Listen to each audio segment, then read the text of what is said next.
मैं कलकत्ता के अवाम से पूछना चाहता हूँ, मगरबी बंगाल से अवाम से पूछना चाहता हूँ, अगर मुसलमान है, मिल्लत का गमखार है, अगर ये चीज पूछ दिया, ये मतवल्ली को डिपुटेशन देकर के ये डिमांड किया है, तो कौन ऐसा गुनाह किया है? क्या उसने कोई लड़ाई झगड़ा किया? क्या उसने कोई भी तशद्दुद के मामलात को उठाए? अब लोगों को सरपरस्त की मुहिम के बाद लोगों को पता चला है कि जो दोनों इमाम साहिबान हैं वो दोनों नायबीन हैं, मतलब दोनों ही नायब है, मेन इमाम मतलब पेश इमाम नहीं है।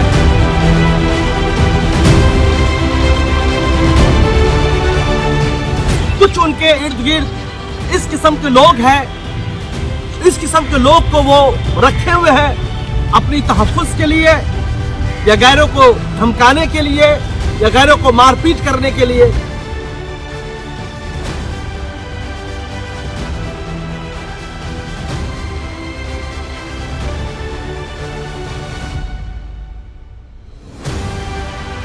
मोहतरम हज़रात, आप देख रहे हैं सरपरस्त इस्लाम, मैं हूं महबूब रज़ा सिद्दीकी। आप जान सकते हैं कि मगरबी बंगाल कलकत्ता शहर में नाखुदा मस्जिद का इशूज़, उसके मसाइल दिन ब दिन बढ़ते हुए जा रहे हैं और अब इसमें बहुत सारे गैर अहम लोग भी इसमें आ चुके हैं, बयानबाजी भी कर रहे हैं।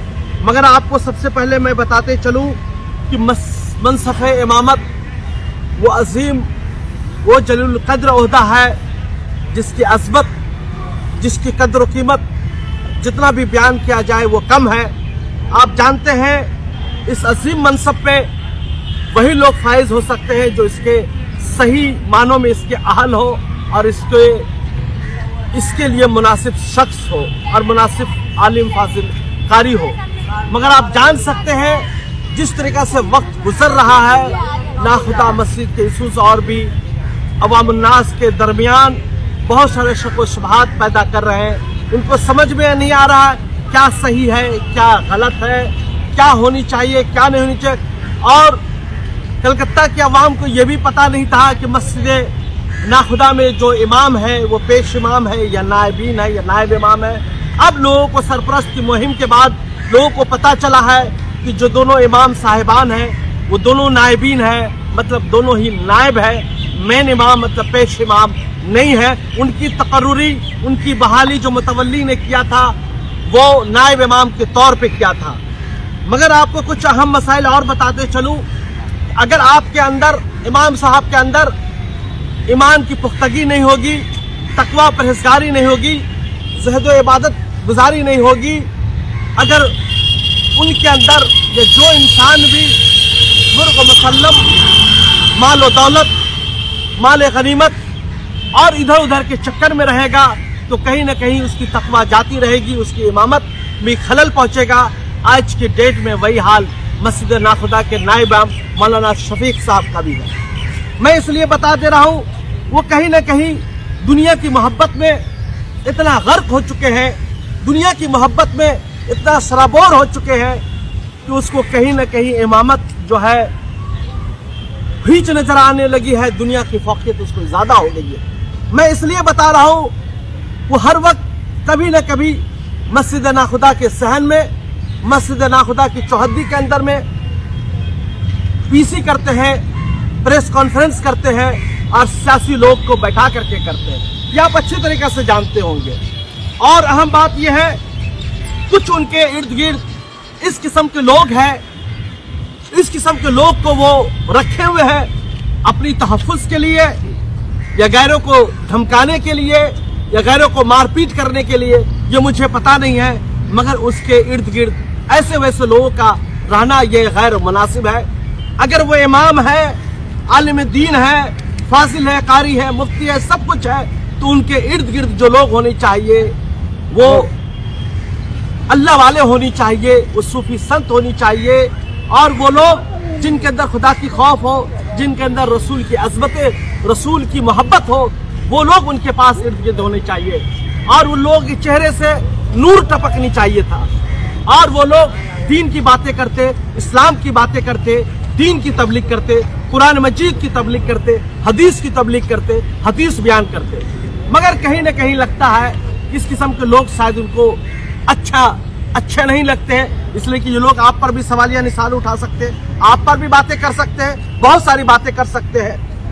एक दो दिन कबल सो कॉल्ड 43 के काउंसलर ने प्रेस कॉन्फ्रेंस के मीडिया के सामने में बहुत बड़ी बयानबाजी दिया। वो लोग जो लोग पेश इमाम की बहाली की मांग कर रहे हैं, बहुत ही अमन सुकून के साथ, बहुत ही गौर फिक्र के साथ मुतवल्ली से जाके मिले, मुतवल्ली को डिपुटेशन दिया कि नाखुदा मस्जिद में कमोबेश 20 साल से पेश इमाम नहीं है। मौलाना साबिर साहब के वफात इंतकाल के बाद वो जगह खाली है, उसको पुर किया जाए। मैं कलकत्ता के अवाम से पूछना चाहता हूँ, मगरबी बंगाल से अवाम से पूछना चाहता हूँ, अगर मुसलमान है, मिल्लत का गमखार है, अगर ये चीज पूछ दिया कि मुतवल्ली को डिपुटेशन देकर के ये डिमांड किया है, तो कौन ऐसा गुनाह किया है? क्या उसने कोई लड़ाई झगड़ा किया? क्या उसने कोई भी तशद्दुद के मामलात को उठाए? कुछ नहीं। अपनी डिमांड जो डेमोक्रेसी में होता है उसको लेकर के उन्होंने एक जुलूस, एक जलसा किया। जलसा के बाद वो कलकत्ता पुलिस के साथ वो मुतवल्ली साहब के ऑफिस में गए, डिपुटेशन दिए और बोले कि जल्द अज जल्द जो नाखुदा मस्जिद की पेश इमाम की जगह जो खाली है उसको पुर किया जाए। क्या ये सवाल पूछना, क्या उसका डिमांड करना गलत है? मगर होना क्या था, मौलाना साहब आपे से बाहर हो गए, उससे भी ज्यादा आपे से बाहर उनके हवारी हो गए और वो कहने लगे अगर मस्जिद मंदिर की 43 में सियासत होगी तो उसकी जिंदगी का आखिरी दिन होगा। मैं उसको थ्रेटिंग देता हूं, उसको चेतावनी दे रहा है। मैं पूछना चाहता हूं उन लोगों से जो लोग थ्रेटिंग दे रहे हैं, जो इस किस्म की बातें कर रहे हैं, क्या यह मुल्क सल्तनत राज है, राज रजवाड़े का राज है? तो आप ये कहेंगे कि हम 43 में घुसने नहीं देंगे, 43 में आने नहीं देंगे? मस्जिद नाखुदा की सियासत मैं बोलना चाहता हूं। मस्जिद नाखुदा के सहन में प्रेस कॉन्फ्रेंस किसने किया? मस्जिद नाखुदा के सहन में सियासी लोग से कौन मिलते हैं? मस्जिद नाखुदा के इमाम साहब को लेकर के अपने सियासी उल्लू कौन सीधा करते हैं? मस्जिद नाखुदा के इमाम साहब और उनके हवारी कहां जाकर के जो है प्रेस कॉन्फ्रेंस करते, किस जगह जाकर के सियासी बातें करते? क्या वो कर रहे हैं या हम लोग कर रहे हैं? हम लोग तो मस्जिद की अजमत को बहाल करने के लिए हम लोग मस्जिद के अंदर भी नहीं गए, मस्जिद के इर्द गिर्द भी नहीं गए। 5-6 लोगों के साथ हम लोग मुतवल्ली साहब के पास गए और उनको जो जमहूरियत सिखाता है, जो जमहूरियत का आइन है, उसके मुताबिक हम लोगों ने डिपुटेशन दिया, उनको बताया कि पेश इमाम की जरूरत है, इसे बहाल किया जाए। मगर एक चीज और वाज़ेह कर देना चाहता हूँ, गौर फिक्र के साथ सुनिएगा। जो लोग ये वहम गुमान में है कि 43 में नाखुदा मस्जिद है, वो थोड़ा इस वहम गुमान से बाहर आए। नाखुदा मस्जिद ये बंगाल के मुसलमानों की आन बान शान है, उसकी अजमत है, इस्लाम की पहचान है। कलकत्ता शहर नहीं, मगरबी बंगाल में जितने भी मुसलमान रहते हैं और सबका मस्जिद नाखुदा पर हक है। और आगे बोलने दिया जाए, इस हिंदुस्तान में जितने भी मुसलमान रहते हैं सब पर मस्जिद नाखुदा का हक है। और आगे बोलने दिया जाए, इस रुए जमीन पर, इस खाकदाने गिरती पर, इस कायनात में जितने भी मुसलमान रहते हैं, जहां भी रहते हैं, सबको मस्जिद नाखुदा में आने का हक है, नमाज पढ़ने का हक है, कुरान मजीद तिलावत करने का हक है, जिक्र अज़कार करने का हक है, हदीस नबी सुनने का हक है, हदीस नबी याद करने का हक है, कुरान मजीद के ज्यादा ज्यादा तिलावत करने का होता है। आप कौन होते हो मस्जिद नाखुदा में मस्जिद में जाने से रोकने वाला? किसने आपको ये लाइसेंस दे दिया कि मस्जिद नाखुदा में जाने से रोकोगे? इसलिए कि दंगा आप करते हो, फसादात आप करते हो। क्या वो भूल गए जसीमुद्दीन के साथ आपने जो 43 वार्ड में जो दंगे आपस में लड़ाई झगड़े किए थे, मस्जिद नाखुदा में बैठ करके पीसी किया था, वो भूल गया? क्या महबूब रजा ने किया था? क्या महबूब रजा ने इस किस्म की हरकत किया था? बिल्कुल नहीं किया था। इसलिए कि मुझे पता है कि सियासी मामले है, हम बाहर में ठीक करेंगे, मस्जिद की अजमत को हम खराब नहीं होने देंगे, बहाल रखेंगे हमेशा के लिए। और एक चीज सुनिएगा, बहुत ही ईमानदारी के साथ एक चीज बता देना चाहता हूँ, वो खुलफाए राशिदीन का वो मुकद्दस जमाना को याद कर कीजिए। अमीरुल मोमिनीन हजरत उमर फारूक रज़ी अल्लाह ताला अन्हु खलीफा वक्त है, खलीफा दोम है और खिताब फरमा रहे हैं। तमाम सहाबा कराम, तमाम मोमिनीन आमने सामने में है और खुतबा करते करते एक इंसान, एक सहाबी खड़े होते हैं। वो पूछते हैं कि माफ कीजिएगा हुजूर वाला, आपने जो कोबा चोगा पहना है वो आपका एकदम न्यू है, नया है, या आपने कोबा कहाँ से लेकर आया? क्या माले गनीमत सबको एक एक हिस्से में आई थी? आपने क्या 2 रख लिया था?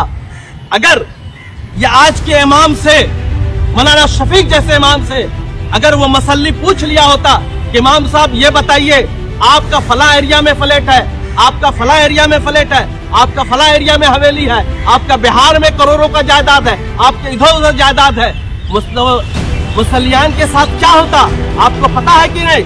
गुलाम हसन जो खुद रविंद्र सरानी का रहने वाला है, मौलाना शफीक साहब पर एक सवालिया निशान उठा दिया था। मौलाना साहब आप पर शोभा नहीं देता है कि आप किसी सियासी मंच पे जाके तकरीर करें, वो भी ख्वातीन के साथ। तो आपको पता है गुलाम हसन के साथ क्या हुआ था? गुलाम हसन को लाल बाजार के सलाखों के पीछे जो मौलाना शफीक साहब ने डाल दिया था। और आगे बताओ, एक मोहम्मद अली लाइब्रेरी के एक कारकुन थे, उन्होंने पूछा इमाम साहब अब दीन की बातें कीजिए, क्या दुनियावी बातों में आप लग गए हैं? तो वो साहब को इन्होंने जोड़ा साखू को लॉकअप करवा दिया था। तो इस तरीका के मौलाना शफीक साहब के अनगिनत वाकयात है, अनगिनत वाकयात मैं अगर बयान करते चलूं तो समझिए कि रात आ जाएगी, दिन खत्म हो जाएगा, उनके करतूत खत्म नहीं होंगे। तो कहने का मतलब है, बात को मैंने रोक दिया था। वो साहबा कराम जब पूछते हैं कि आप बताइए कि ये नया कोबा जो आपको कहां से आ गया है, तो हजरत उमर फारूक कुर्बान जाइए खलीफा वक्त पर, क्या मामला था, क्या मोमिनाना किरदार था। इस्लाम के खलीफा है, पूरी दुनिया उनके कदमों में है। अगर वो चाहते तो जवाब नहीं दे सकते थे, वो चाहते तो उनको जेल के सलाखों के पीछे भेज सकते थे, उनको सजा सुना सकते थे, मगर मुस्कुराए और कहा ये जो मेरे बदन, मेरे जिस्म के ऊपर आप नया कोबा जो देख रहे हैं, ये नया कपड़ा जो देख रहे हैं, जो पंजाबी आप में पहना हुआ नया जो देख रहा है, ये मेरे साहबजादे ने मुझे गिफ्ट कर दिया था। बोले आप तो कौम के अमीर है, आप कौम के खलीफा है, आप अगर आप अपने मसरब में ले लीजिए, मेरे पास कपड़ा है। तो ये थे उस वक्त के खलीफा हजरत उमर फारूक रज़ी अल्लाह ताला अन्हु। तो वो साहबा कराम भी ये समझिए कि मुस्तफीद हो जाते, इसलिए उनको पता था कि मेरा फट चुका है, तो हजरत अमीर फारूक रज़ी अल्लाह ताला अन्हु क्यों नहीं पड़े। तो कहने का मतलब ये है, मगर हमको अफसोस होता है इस किस्म के लोग कहाँ कौन सी दुनिया में जा चुके हैं। अब यहाँ पर एक जिम्मेदारी बनती है, कलकत्ता के मुसलमानों की जिम्मेदारी बनती है, मगरिब बंगाल के मुसलमानों की जिम्मेदारी बनती है। ये हमारे इस्लाम की शान आन बान है नाखुदा मस्जिद, ये मगरिब बंगाल का एक इस्लामिक किला है। और हम लोग मस्जिद अलविदा की नमाज भी नाखुदा मस्जिद में जाके फख्र समझते, वहाँ मस्जिद में नमाज पढ़ना। और हम लोग चांद, चाहे ईद का चांद हो या बकरीद का चांद हो या मुहर्रमुल हराम का चांद हो या रबीउल अव्वल शरीफ का चांद हो, हम लोग नाखुदा मस्जिद के अनाउंसमेंट का इंतजार करते हैं। मगर कुछ लोगों ने नाखुदा मस्जिद की अजमत को पामाल कर दिया है। आप जानते हैं जो 21 अगस्त को मौलाना इमाम मोहसिन कॉन्फ्रेंस हुआ, पूरे बंगाल के इमाम मोहसिन को इन्होंने जलील कर दिया। इस किस्म की हरकतें इनकी आम हरकतें हैं। अगर मैं कलकत्ता के मुसलमानों से मदवाना गुजारिश करता हूँ, अगर मैं गलत हूँ तो मेरा साथ छोड़ दीजिए। अगर मैं सही बोल रहा हूँ, क्या मस्जिद में नाखुदा मस्जिद में पेश इमाम की जरूरत नहीं है?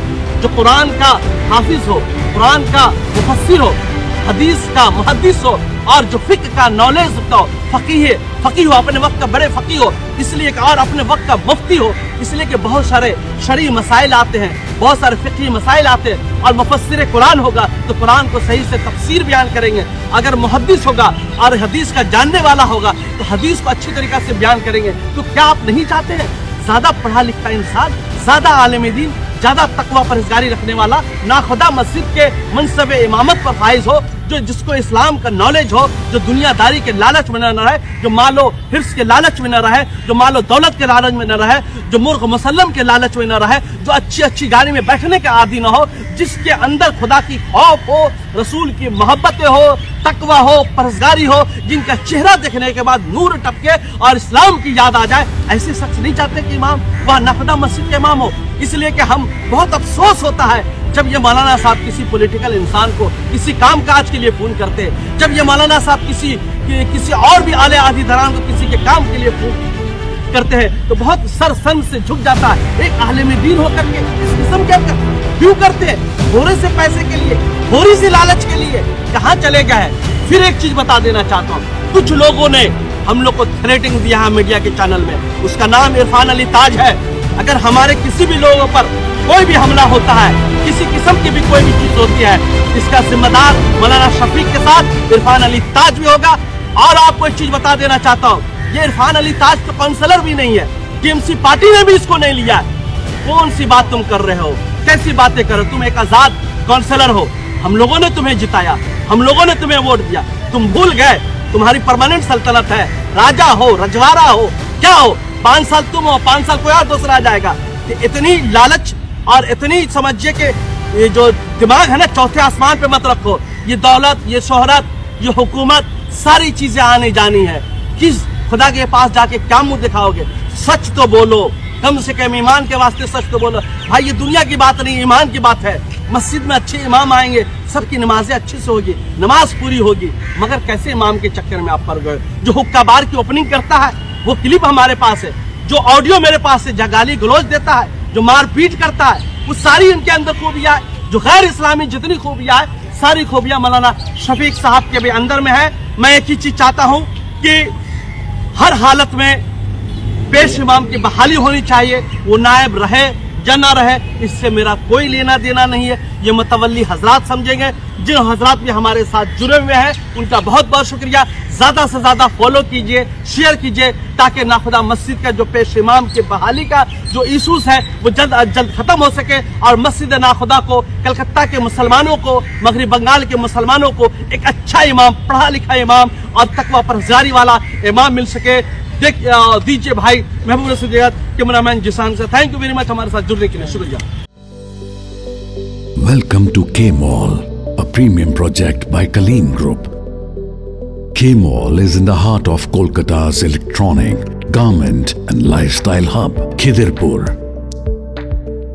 K-Mall, which is designed as a world-class mall, is the outcome of endless effort of our experts, combined with modern superb techniques and new age design. Book now